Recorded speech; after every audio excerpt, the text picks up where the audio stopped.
Welcome back to Stag Figure Reviews. Today we will be looking at McFarlane Toys DC Batman 66 Two-Face. And here is Two-Face in packaging. He is featured in basic blister packaging like most figures in the line. Here you can see the Batman 66 logo. The back has a few panels. My favorite, of course, is the comic art with Joker, Batman, Catwoman, Robin, and Batgirl. The classic Batmobile is not too shabby either. And now, without further ado, let's open the double-crossing Duke of Duplicity. And here he is, looking fantastic with that wonderfully done face sculpt. I really enjoy the scarring and the hair on his left side of his head. I like how the color scheme is continued all the way down to his neck. Lamentably, the neck is smooth and does not follow the sculpting from the face. This, of course, was probably done to not restrict head articulation. The texturing on the tuxedo is well executed. The normal side is nice and smooth, while the colorful side has rough etching to it. There was a lot of attention to detail on this figure, from the bow tie to the shirt cuffs that are being exposed at the end of the sleeves. McFarlane did a splendid job on this Two-Face figure. For articulation, his head is on a ball joint, which allows his head to go up and down and then go all the way around, and it does have some tilt.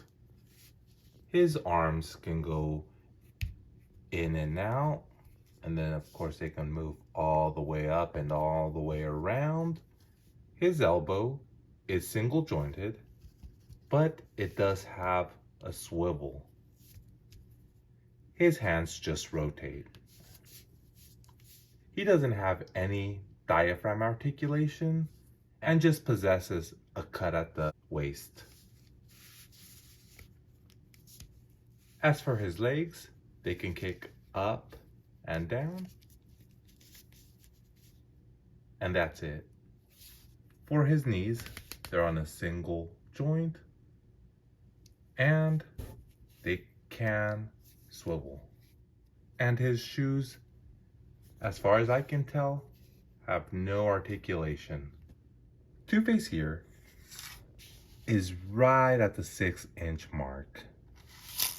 Sadly, I do not own other 66 figures to compare to, but for other 6-inch lines, here he is next to Marvel Legends Iron Man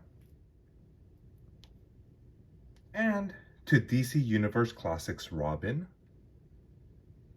He will not fit in well with 7-inch lines as sadly he is too short. But here he is standing next to McFarlane Batman. And for the giggles, Marvel Select Thing. For accessories, Two-Face comes with a lone coin. This coin has the same face on both sides, but of course, one side is clean and the other side is blemished. It's a nice touch, but I really wish the coin was smaller and more to scale with this Two-Face figure.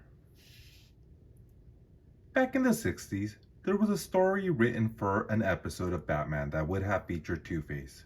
Regrettably, it was never picked up. Consequently, he never made it onto the Batman show.